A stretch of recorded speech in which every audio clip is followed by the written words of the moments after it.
Hello everyone, welcome back to this channel. This is Kavya Agarwal. तो आज हम लोग शुरू करने वाले हैं अकाउंट्स में एक बहुत ही अमेजिंग चैप्टर जिसका नाम है dissolution of a partnership firm, जो कि काफ़ी ज़्यादा कंफ्यूजिंग लगता है कई बार, बट इसमें एज सच कुछ भी नहीं है। हम आज की इस वीडियो में बेसिक्स बनाएंगे अपने, जिससे आप लोगों को चीज़ें क्लियर हो जाएंगी। तो चलिए फिर वीडियो को शुरू करते हैं और देखते हैं अपने बेसिक्स आ जाइए। इस चैप्टर का नाम है dissolution of a partnership firm और हम लोग पार्टनरशिप की ही अकाउंटिंग कर रहे हैं। तो सबसे पहले एक हमें चीज़ समझनी है, वो ये है कि दो चीज़ें होती हैं इसमें। दो चीज़ें क्या क्या हैं, दो कॉन्सेप्ट होते हैं। एक होता है डिसोल्यूशन ऑफ पार्टनरशिप, ठीक है, और एक होता है डिसोल्यूशन ऑफ पार्टनरशिप फर्म, ठीक है। दो चीज़ें हैं, dissolution of partnership and dissolution of partnership firm. दोनों में डिफरेंस क्या है ये समझो। देखो, डिसोल्यूशन ऑफ पार्टनरशिप का मतलब होता है कि जो पार्टनर्स हैं उनके अग्रीमेंट में चेंज आ रहा है, ठीक है। जैसे कि आपने चेंज इन PSR पढ़ा, आपने एडमिशन पढ़ा, आपने रिटायरमेंट पढ़ा। उसमें क्या था कि जो पुराने पार्टनर्स थे, जब चेंज इन PSR में रेशो चेंज हो रहा था तो पार्टनर्स का अग्रीमेंट चेंज हो रहा था। पुराना वाला अग्रीमेंट खत्म होकर नया अग्रीमेंट बन रहा था, बट जो बिजनेस है वो वैसे के वैसे ही चल रहा था। That is dissolution of partnership. यहाँ पे सिर्फ अग्रीमेंट में चेंज आता है, ठीक है, बट बिजनेस चलता रहता है। आपकी बुक्स ऑफ अकाउंट जैसे बनती हैं उसी तरह से बनती रहती हैं, ठीक है। ये होता है डिसोल्यूशन ऑफ पार्टनरशिप, ठीक है। जैसे कि अगर एडमिशन का केस है तो A और B दो पार्टनर्स हैं, ठीक है, और एक नया पार्टनर आया, मान लो ABC, तीन पार्टनर्स हो गए। तो A और B के बीच का जो अग्रीमेंट होगा वो ख़त्म होके एक नया अग्रीमेंट बनेगा ABC, और उसके अकॉर्डिंग सब कुछ काम होगा, ठीक है। तो वो होता है हमारा डिसोल्यूशन ऑफ पार्टनरशिप की अग्रीमेंट में चेंज हो रहा है, बट जो बिजनेस है वो चलता रहता है, ठीक है। ये है डिसोल्यूशन ऑफ पार्टनरशिप। अब दूसरी चीज़ क्या है, डिसोल्यूशन ऑफ पार्टनरशिप फर्म। इसका मतलब क्या होता है कि अग्रीमेंट तो ख़त्म होगा ही, साथ साथ बिजनेस भी ख़त्म हो जाएगा, बिजनेस डिसॉल्व हो जाएगा, बुक्स ऑफ अकाउंट क्लोज हो जाएंगी। That is dissolution of partnership firm, ठीक है, कि यहाँ पे जो अग्रीमेंट है वो भी ख़त्म होगा और जो आपका बिजनेस है वो भी ख़त्म हो जाएगा, सब कुछ, ठीक है।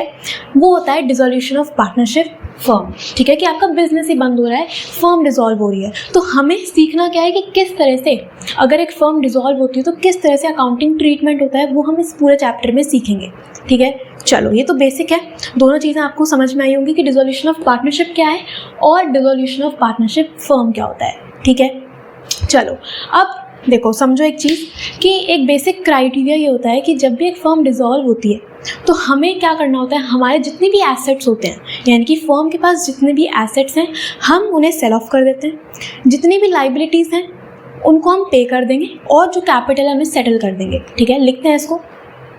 जब भी एक फर्म डिसॉल्व होती है तो एसेट्स को हम सेल कर देंगे, ठीक है। एसेट्स को बेच दो, किस तरह से बेचना है अभी बताऊंगी, बट एक बेसिक रूल क्या है कि जितने भी एसेट्स हैं, टेंजिबल एसेट हो या फिर इनटेंजिबल एसेट हो, उन्हें हम बेच देंगे, ठीक है। दूसरी चीज़, आपकी जो लाइबिलिटीज़ हैं, लाइबिलिटीज़ उन्हें हम पे कर देंगे, ठीक है। लाइबिलिटीज़ मतलब कि मुझे कोई क्रेडिटर्स को पैसा देना है, मेरे बिल्स पेएबल हैं, मैंने बैंक से लोन लिया है, तो वो सब मेरी लाइबिलिटीज़ हैं, उनको मैं पे कर दूँगी, ठीक है। और लास्ट में क्या करोगे, सेटलमेंट ऑफ कैपिटल। पार्टनर का जो कैपिटल है उनको हम सेटल कर देंगे, ठीक है। कैसे करेंगे अभी देखते हैं, बट एक बेसिक रूल क्या है डिसोल्यूशन के टाइम पे कि आपके पास जितने भी एसेट है उनको बेचना है, लाइबिलिटीज़ की पेमेंट कर देनी है और सेटल कर देना है कैपिटल बैलेंसेस को, ठीक है, क्योंकि फर्म भी बंद हो रही है तो हमें यही सब करना होता है, ठीक है। ओके, चलो अब देखते हैं इसके और बेसिक्स। इसको हम इरेज करते हैं।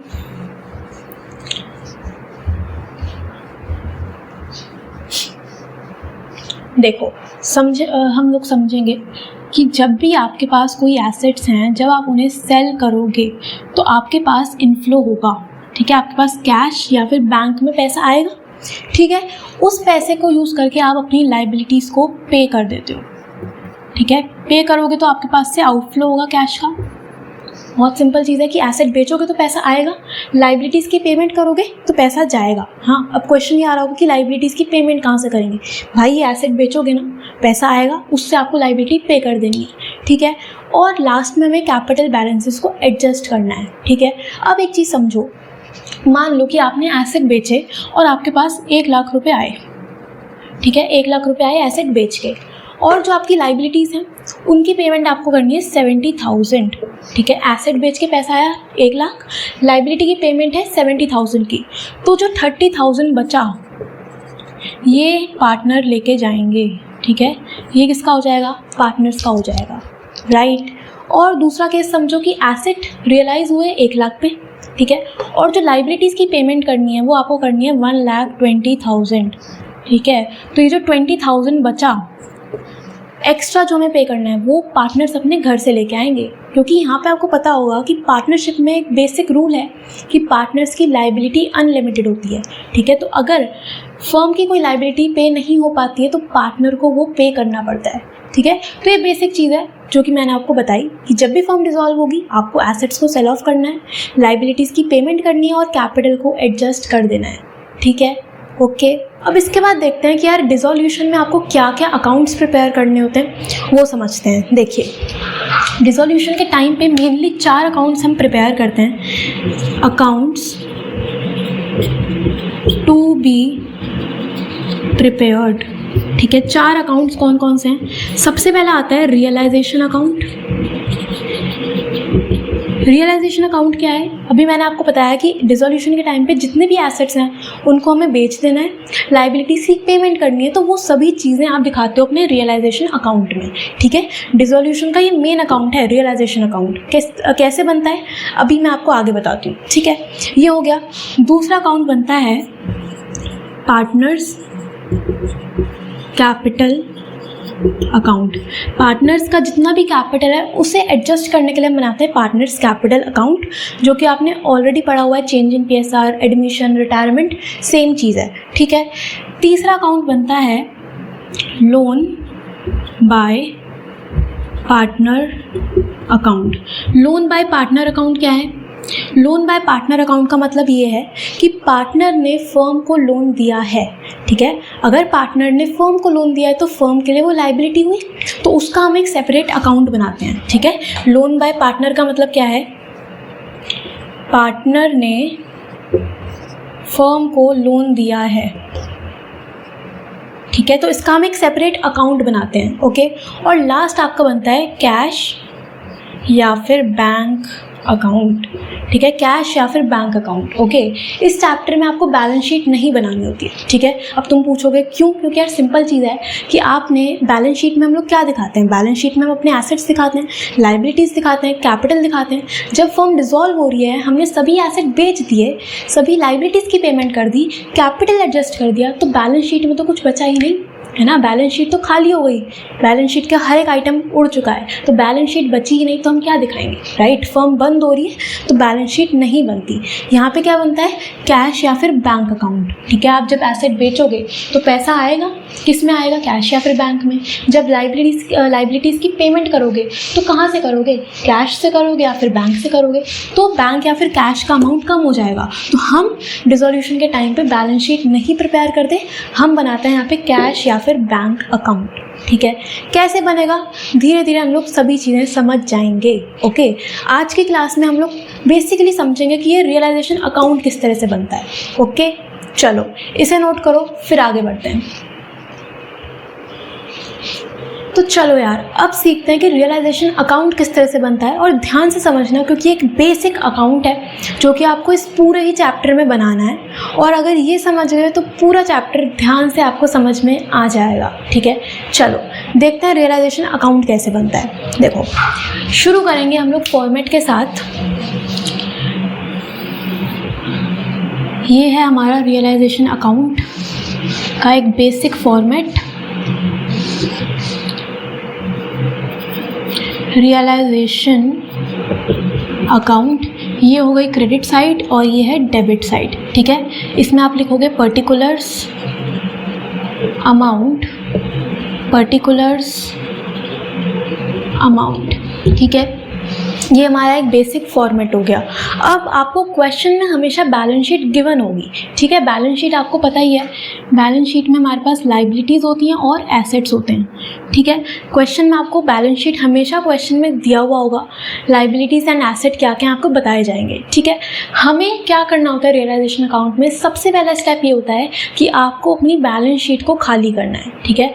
बैलेंस शीट के एसेट्स को रियलाइजेशन में दिखाना है, बैलेंस शीट में जितनी भी लाइबिलिटीज़ हैं उनको हम रियलाइजेशन में दिखाएंगे, ठीक है। अब समझो कैसे, देखो अब अगर हम सबसे पहले एसेट्स की बात करें तो एसेट्स में आपको मेनली क्या क्या दिया होता है। देखो एसेट्स में आपको बैलेंस शीट में मेनली कुछ एसेट्स हम देखते हैं, जैसे कि लैंड एंड बिल्डिंग, ठीक है, प्लांट एंड मशीनरी, फर्नीचर हो गया, ठीक है, कोई इन्वेस्टमेंट्स हैं, ओके। इसके बाद गुडविल आपका इंटेंजिबल एसेट हो गया, ठीक है। इसके साथ साथ हमारे पास मान लो है loan to partner. Loan to partner मतलब कि फर्म ने पार्टनर को लोन दिया है तो वो फर्म के लिए एसेट है, ठीक है। अगर फर्म ने पार्टनर को लोन दिया है तो वो फर्म के लिए एसेट है, ठीक है। ये हो गया।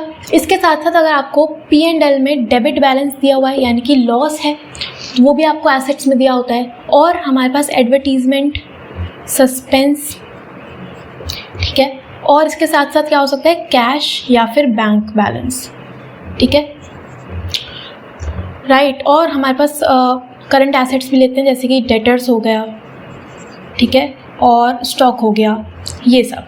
तो ये कुछ मेन एसेट्स हैं जो कि आपको क्वेश्चन में देखने के लिए मिलते हैं। हमें क्या करना होता है, हमें रियलाइजेशन में वो एसेट्स को दिखाना होता है जिनको आप कैश में कन्वर्ट कर सकते हो या फिर जिन्हें आप सेल कर सकते हो और उसके बदले आपको कैश रिसीव होगा, ठीक है। वही एसेट्स हम लोग इधर अपनी रियलाइजेशन अकाउंट में शो करते हैं, ठीक है। समझो हमें क्या करना होता है, हमारे पास जितने भी एसेट्स हैं उनको हम इधर डेबिट में शो करते हैं, ठीक है। एसेट्स को डेबिट में शो करोगे, क्यों, रीज़न क्या है, क्योंकि डेबिट नेचर का जो एसेट्स होता है उनका नेचर डेबिट होता है, ठीक है। एसेट्स इंक्रीज होते हैं डेबिट साइड, तो हम जितने भी एसेट्स हैं उनको डेबिट साइड में शो करेंगे, ठीक है। तो यहाँ लिखेंगे टू एसेट्स ब्रॉट डाउन, ठीक है। कौन कौन से एसेट आएंगे, देखो लैंड एंड बिल्डिंग है, क्या आप उसको कैश में कन्वर्ट कर सकते हो, बिल्कुल। फर्म अगर बंद हो रही है तो आप उसको बेचोगे, ठीक है। तो यहाँ पे लिखेंगे लैंड एंड बिल्डिंग। उसके बाद प्लांट एंड मशीनरी हो गया, हमारा फर्नीचर हो चुका है, ठीक है, इसको ही बेचेंगे। और इन्वेस्टमेंट्स, ठीक है। इसके साथ साथ डेटर्स, स्टॉक, ये सब क्या है जिनको आप कैश में कन्वर्ट कर सकते हो, ठीक है। तो ये हो गया land and building, plant and machine, furniture, investments, debtors, stock, ठीक है। उसके बाद गुडविल, वेरी इंपॉर्टेंट। अभी तक आपने चेंज इन PSR पढ़ा, हमने एडमिशन पढ़ा, हमने रिटायरमेंट पढ़ा, उसमें क्या था कि अगर गुडविल है तो हम उसे राइट ऑफ करते थे, राइट। बट डिसोल्यूशन के केस में बहुत ही सिंपल आपको एडजस्टमेंट करना है कि अगर आपको गुडविल दिया है तो हम उसे as a normal asset treat करते हैं, ठीक है। जैसे बाकी एसेट्स को ट्रीट करते हो उसी तरह से हमें गुडविल को भी ट्रीट करना है, कोई भी स्पेशल ट्रीटमेंट नहीं है। तो गुडविल को भी हम लोग यहीं पे शो करेंगे एज अ नॉर्मल एसेट, ठीक है, टू गुडविल, ठीक है, गुडविल हो गया। उसके बाद लोन टू पार्टनर, अगर फर्म ने पार्टनर को लोन दिया है तो इसके लिए हम एक सेपरेट अकाउंट बनाते हैं, ठीक है, इसमें नहीं शो करेंगे, राइट। उसके बाद P&L का डेबिट बैलेंस है यानी कि लॉस है, तो ये कहाँ पे जाता है, ये जाता है पार्टनर्स कैपिटल अकाउंट में, ठीक है, पार्टनर्स के अमंग डिस्ट्रीब्यूट होगा। इसी तरह से एडवर्टीजमेंट, सस्पेंस या फिर कोई भी अगर फिक्टिशियस एसेट आपको दिया है तो वो भी पार्टनर्स कैपिटल अकाउंट में जाता है, ठीक है। और लास्ट है कैश या फिर बैंक बैलेंस। अब खुद ही बता दो कि कैश या फिर बैंक क्या यहाँ पे आएगा, द आंसर इज़ नो, क्योंकि कैश और बैंक तो पहले से ही लिक्विड फॉर्म में, वो तो पहले से ही कैश है, तो यहाँ पे नहीं आएगा, रियलाइजेशन में नहीं आएगा, ठीक है। तो ये आपने दिखा दिया सबसे पहले अपने कुछ मेजर एसेट्स रियलाइजेशन अकाउंट में, ठीक है। एसेट का काम हो गया, ओके। चलो अब चलते हैं लाइबिलिटीज़ पे कि लाइबिलिटीज़ में हमें किस तरह से काम करना है। लाइबिलिटीज़ में भी आपको कुछ मेजर लाइबिलिटीज़ हम लिखते हैं, जैसे कि सबसे पहले आपको कैपिटल बैलेंसेस दिए होते हैं, ठीक है, कैपिटल बैलेंसेस हो गए। उसके बाद मान लो बैंक लोन दिया है, ठीक है, क्रेडिटर्स हैं, बिल्स पेएबल हो सकता है। उसके साथ साथ x loan and ex wife loan, ठीक है, P&L का क्रेडिट बैलेंस। उसके बाद जनरल रिजर्व, ठीक है, WCR, IFR, ये सब, ठीक है। तो ये कुछ लाइबिलिटीज़ हैं जो कि आपको बैलेंस शीट में देखने के लिए मिलती हैं। हमें क्या करना है, हमें सभी लाइबिलिटीज़ को यहाँ पे शो करना है क्रेडिट में। क्यों करना है? क्योंकि लाइबिलिटीज़ का क्रेडिट नेचर होता है, लाइबिलिटीज़ क्रेडिट में इंक्रीज होती हैं, ठीक है। तो अब देखो कैपिटल जितनी भी हैं वो कैपिटल जाती हैं पार्टनर्स कैपिटल अकाउंट में, ठीक है। बैंक लोन हो गया, क्रेडिटर्स हो गए, बिल्स पेबल हो गए, ये सब हम दिखाएंगे रियलाइजेशन में। फिर से याद रखना कि रियलाइजेशन में आप वो एसेट शो करते हो जो कि आप कैश में कन्वर्ट कर सकते हो, ठीक है। और लाइबिलिटीज़ हम वो शो करेंगे जो कि आउटसाइड लाइबिलिटीज़ हैं, ठीक है, बाहर वालों का पैसा, राइट। तो क्रेडिटर्स, बैंक लोन, BP, ये सब हम दिखाएंगे रियलाइजेशन में, ठीक है। चलो लिखते हैं इसे फटाफट से। यहाँ पे हम लिखेंगे by liabilities brought down, creditors, ठीक है, बैंक लोन,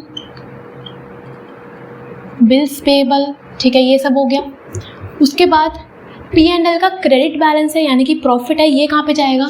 ये जाएगा पार्टनर्स के अमंग, ठीक है, पार्टनर्स के अमंग डिस्ट्रीब्यूट होगा।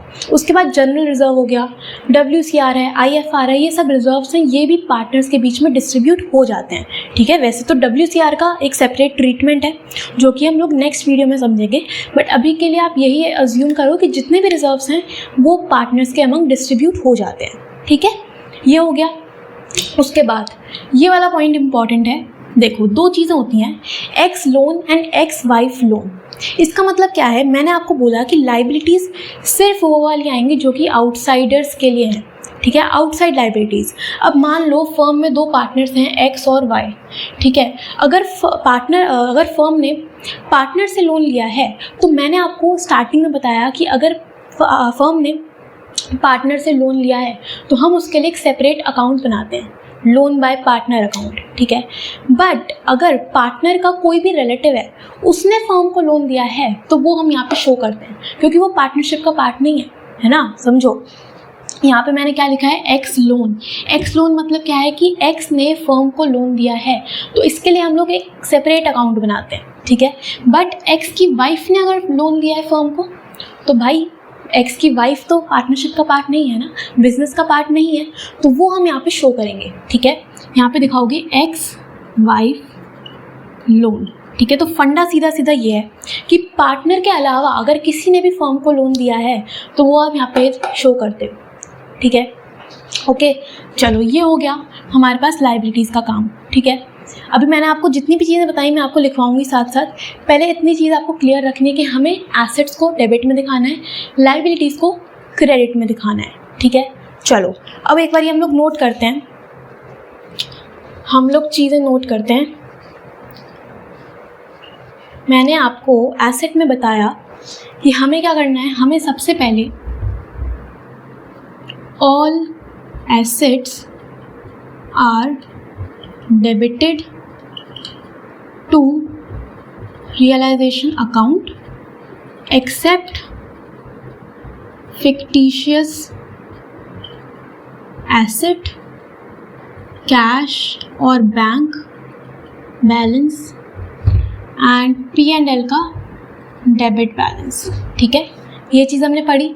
उसके बाद लाइबिलिटीज़ में देखें तो all outside liabilities are credited to realization account, ठीक है। जितनी भी आउटसाइड लाइबिलिटीज़ हैं उनको आप क्रेडिट करते हो, ठीक है। याद रखना है कि पार्टनर ने अगर फर्म को लोन दिया है तो वो उसके लिए हम एक सेपरेट अकाउंट बनाते हैं, ठीक है। ये हो गया। उसके बाद एक और चीज़ लिखो यहाँ पे कि goodwill is treated as normal asset, ठीक है। गुडविल को हम एक नॉर्मल एसेट ट्रीट करेंगे। इसके बाद देखो रिजर्व्स डिस्ट्रीब्यूट अमंग पार्टनर्स, ठीक है। जितने भी रिजर्व्स हैं उनको पार्टनर्स के अमंग डिस्ट्रीब्यूट कर दिया जाता है, ओके। और एक और इम्पॉर्टेंट पॉइंट कि अगर आपको किसी भी एसेट से रिलेटेड कुछ प्रोविजन या फिर रिजर्व दिया हुआ है तो उसको भी हम लोग रियलाइजेशन में शो करते हैं, ठीक है। इसका मतलब क्या है कि मान लो आपको बैलेंस शीट में डेटर्स दिए हुए हैं 10,000 के, ठीक है, और प्रोविज़न वहाँ से माइनस करा हुआ है 2,000, और लास्ट में आपको बता रखा है 8,000 नेट अमाउंट है।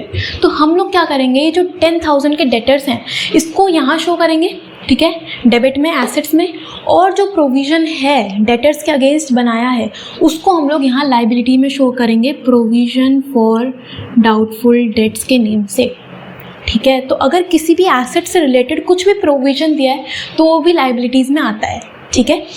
अब डेटर्स में क्या अमाउंट शो करोगे, ये 10,000 ग्रॉस अमाउंट, और प्रोविज़न में कितना जाएगा, 2,000, ठीक है। इसी तरह से अगर आपको क्वेश्चन में इन्वेस्टमेंट भी दिया है और इन्वेस्टमेंट फ्लक्चुएशन रिजर्व भी दिया है तो अगेन इन्वेस्टमेंट कहाँ पे आएगा, एसेट्स में, और जो IFR है, रिजर्व है, वो हम दिखाएंगे अपनी लाइबिलिटी साइड में, ठीक है। कि मान लो इन्वेस्टमेंट आपको दिया हुआ है, ठीक है, और IFR भी दिया है, तो इन्वेस्टमेंट दिखाओ एसेट्स में और IFR दिखाओ लाइबिलिटीज़ में, ठीक है। बट अगर आपको क्वेश्चन में IFR नहीं दिया तो हम सिर्फ इन्वेस्टमेंट को एसेट्स में शो करेंगे, राइट, ये हो गया। और अगर आपको क्वेश्चन में इन्वेस्टमेंट नहीं दिया तो ये जो IFR है, ये जो रिजर्व है, ये पार्टनर्स के बीच में डिस्ट्रीब्यूट हो जाता है, ठीक है। तो ये कुछ बेसिक चीज़ें जिनको आपको समझ के चलना है, ठीक है। सबसे पहले एसेट्स को ट्रांसफ़र करेंगे, फिर हमें लाइबिलिटीज़ को ट्रांसफ़र करना है, और कुछ चीज़ें जो पॉइंट्स हैं वो आपको ध्यान में रखने हैं, ठीक है। इतना कर लिया, फिर हम चलेंगे अपने नेक्स्ट स्टेप पे। नेक्स्ट स्टेप क्या है कि यार जितने भी एसेट्स हैं इनको बेच दो, ठीक है। बेचेंगे तो पैसा आएगा, पैसा आता है हमारा क्रेडिट साइड पे, ठीक है। ये नॉमिनल अकाउंट है, ठीक है। नॉमिनल अकाउंट का रूल आपको पता होगा कि अगर आपके पास इनकम आ रही है, इनफ्लो है, तो वो हम क्रेडिट में शो करते हैं, ठीक है। तो जब भी आप एसेट बेचोगे तो पैसा यहाँ पे आएगा, ठीक है। तो यहाँ पे आप दिखाओगे बाय बैंक के नेम से, ठीक है, बाय बैंक, ओके। और यहाँ पे सभी एसेट्स के नेम लिख देना, land and building, plant and machinery. मान लो आपको बैलेंस शीट में लैंड एंड बिल्डिंग 1 लाख की दी थी, ठीक है, और आपने बेचा उसे 80,000 पे, रियलाइज़ हो रहा है 80,000, ठीक है। तो यहाँ पे 80,000 आप शो कर देंगे, राइट। तो यहाँ पे आपको बैंक अकाउंट से शो करना है जितना ही पैसा आपको रिसीव हो रहा है रियलाइजेशन के बाद, ठीक है, ओके। अब इसमें एक चीज़ समझो, बहुत ही इम्पॉर्टेंट, कि यहाँ पे 2 चीज़ें होती हैं कि अगर आपको टेंजिबल एसेट्स दिए हैं तो कैसे करोगे, अगर इनटेंजिबल एसेट हैं तो कैसे करोगे। मान लो टेंजिबल एसेट, आपको पता है टेंजिबल एसेट होते हैं जिनको आप देख सकते हो, जैसे कि लैंड एंड बिल्डिंग है, प्लांट एंड मशीनरी है, फर्नीचर हो गया, स्टॉक हो गया। तो अगर इन एसेट्स के केस में अगर आपको रियलाइजेशन वैल्यू नहीं दिया क्वेश्चन में, हमें बताया ही नहीं है कि ये कितने पे सेल ऑफ हुए हैं, तो हम ये अज्यूम करेंगे कि ये सभी एसेट्स अपनी बुक वैल्यू पे ही रियलाइज़ हो चुके हैं, ठीक है। लिख लेते हैं इसको साथ साथ, टेंजिबल एसेट्स क्या लिखेंगे, if realization value is not given, assume they are realized at their book values, ठीक है। टेंजिबल एसेट के केस में क्या रूल चलता है कि अगर आपको रियलाइजेशन वैल्यू नहीं दिया क्वेश्चन में तो हम ये अज्यूम करेंगे कि वो अपनी बुक वैल्यू पे ही रियलाइज़ हो गए हैं, ठीक है। कि मान लो आपको बोला है कि फर्नीचर आपको बुक्स में दिया हुआ था 50,000 का, और कितने पे रियलाइज़ हुआ है, ठीक है, कितने उसकी सेल वैल्यू है हमें बताया ही नहीं है, तो हम यही मान लेंगे कि वो 50,000 पे रियलाइज़ हो गया है। तो आप यहाँ पे शो कर देना बाय फर्नीचर 50,000, ठीक है। ये है अगर टेंजिबल एसेट की बात हो रही हो तो, ठीक है। दूसरा केस आता है इनटेंजिबल एसेट्स का। तो इनटेंजिबल में आपको याद रखना है कि अगर आपको नहीं बताया क्वेश्चन में कि क्या रियलाइजेशन वैल्यू है तो हम अज्यूम करेंगे कि वैल्यू निल है, ठीक है, 0, ओके। तो इस केस में हम अज्यूम क्या करेंगे, assume their realization value is nil, ठीक है। पूरी लाइन लिखे है ना, if realization value of intangible assets is not given in the question then assume that their realization value is nil और 0, ठीक है। तो अगर आप गुडविल, आपने यहाँ पे दिखाया हुआ है गुडविल 50,000 और क्वेश्चन में नहीं बताया कि गुडविल कितने पे बेची गई है या क्या उसकी रियलाइजेशन वैल्यू है, तो हम यहाँ पे निल शो करेंगे, 0 शो करेंगे, ठीक है, ओके।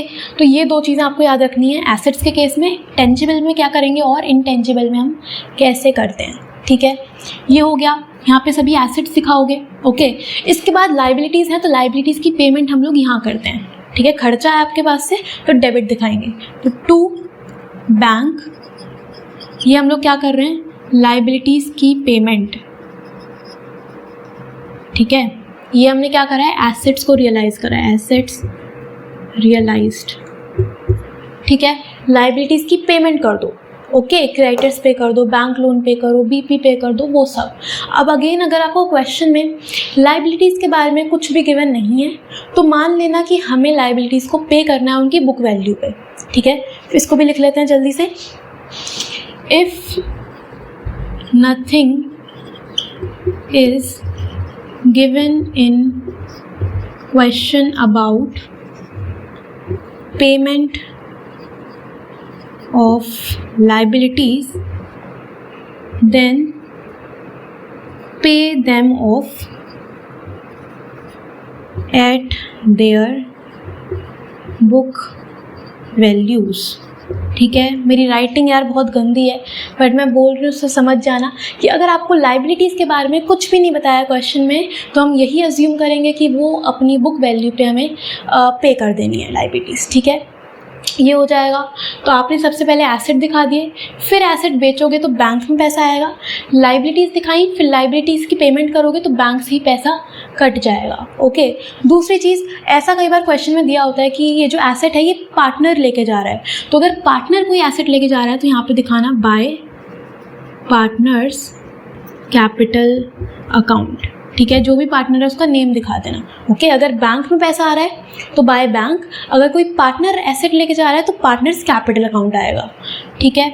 और इसी तरह से अगर किसी लाइबिलिटी की पेमेंट पार्टनर ने कर दी है तो यहाँ पे दिखा देना टू पार्टनर्स कैपिटल अकाउंट, ठीक है। ये हो गया हमारा काम, ओके।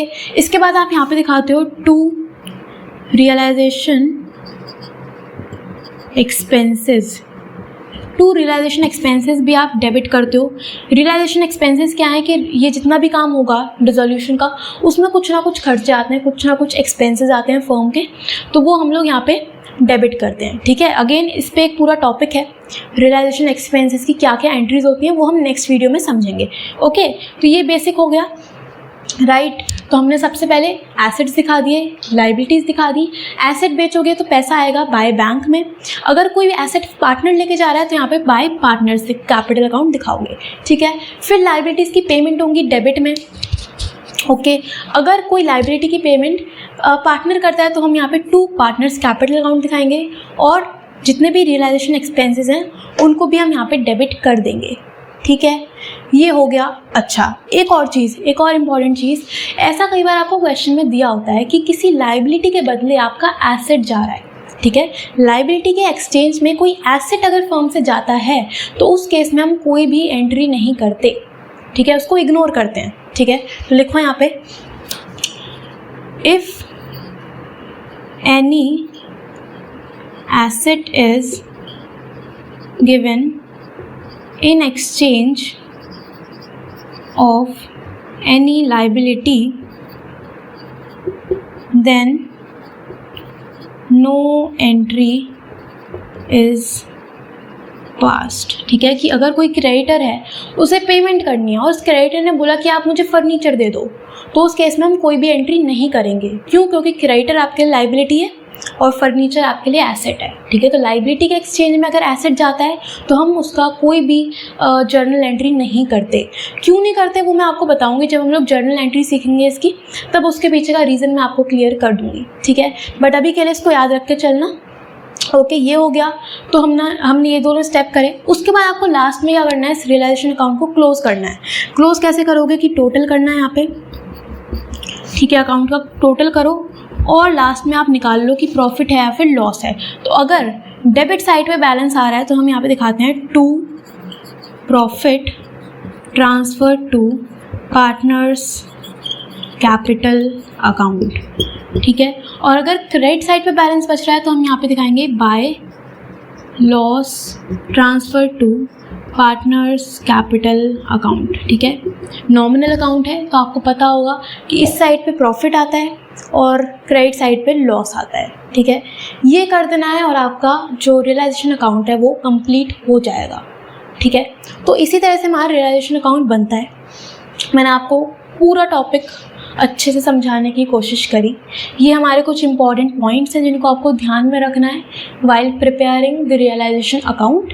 कैसे करना है फिर से समझो। सबसे पहले हमें अपनी बैलेंस शीट को खाली करना है, ठीक है। किस तरह से करना है उसके रूल्स मैंने आपको बताए।